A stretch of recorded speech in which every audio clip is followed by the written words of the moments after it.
৬৫ সিরাজগঞ্জ ৪ উল্লাপাড়া ২ নং বাংলা ইউনিয়ন অবস্থিত শিমলা গ্রামে কালীবাড়ি বরতলা হতে শিমলা সাত্তার মাস্টার বাড়ি পর্যন্ত রাস্তার বেহাল দশা।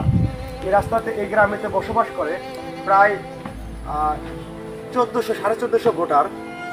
তো অসুস্থ রোগী নিয়ে মানুষ মেডিকেলে যাইতে পারে না, হাঁটতে পারে না। বৃষ্টি নামলে মুরব্বীদের হাঁটা অনেকটাই সমস্যা হয়ে যায়। তো সারাদিন ধরে পরিশ্রম করে কত কষ্ট করে দেখেন হাঁটাই যাচ্ছে না, রাস্তা দিয়ে এত খাবার হয়ে গেছে। দেখেন কোন পরিস্থিতির উপরে আমরা আছি, অনেক পরিস্থিতির উপরে আছি। রাস্তা বৃষ্টি বাদলে রাস্তায় হাঁটা ওঠা খুব কঠিন হয়ে গেছে আমাদের, এত খাবার হয়ে গেছে আমাদের রাস্তা। কাকা ভালো আছেন? হ্যাঁ ভালো।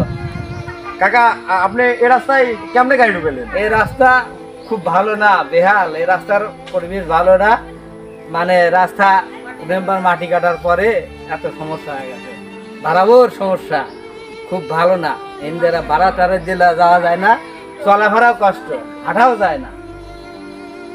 দেখতে পাচ্ছেন আসলে উল্লাপাড়া থানায় ২ নং বাংলা ইউনিয়নের শিমলা গ্রামে শিমলা কালীবাড়ি বরতলা থেকে শিমলা সাত্তার মাস্টারের বিল্ডিং পর্যন্ত রাস্তার একদম বেহাল দশা। এই এলাকার মানুষ একেবারে ভোগান্তিতে,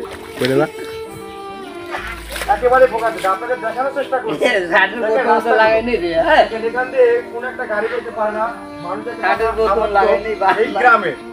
এই গ্রামের প্রায় ২০০ থেকে ৩০০ ছেলে পেলে বিনায়কপুর উচ্চ বিদ্যালয়তে লেখাপড়া করে। ওরা এই বৃষ্টি নামলে স্কুলে যাইতে পারে না, ড্রেস নষ্ট হয়ে যায়, এলাকার মানুষজন যাইতে পারে না, অসুস্থ রোগী নিয়ে যাইতে পারে না।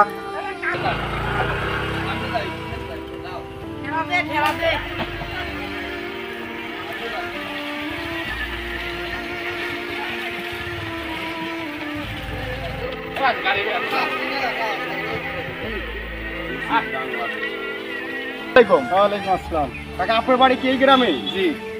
কাকা আপনাদের রাস্তা দিয়ে আপনারা বস্তা মস্তা নিয়ে যাইতে আপনাদের কতটুকু কষ্ট হচ্ছে? খুবই কষ্ট হয়, রাস্তার অবস্থা ভালো না।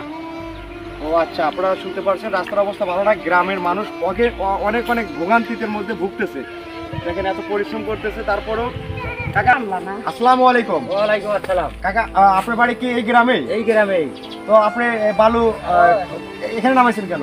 আরে রাস্তা ভাই খুবই খারাপ, রাস্তার লেগে গাড়ি ঘোড়া যাচ্ছে না, এইরকম কঠিন অবস্থা। আমার রাস্তা তাড়াতাড়ি সারিয়ে দেওয়ার ব্যবস্থা করেন। আমার সবই ভালো আছে, কিন্তু আমার রাস্তা খারাপ। ও আপনাদের রাস্তা অনেক বেহাল দশা, আমরা দেখছি রাস্তা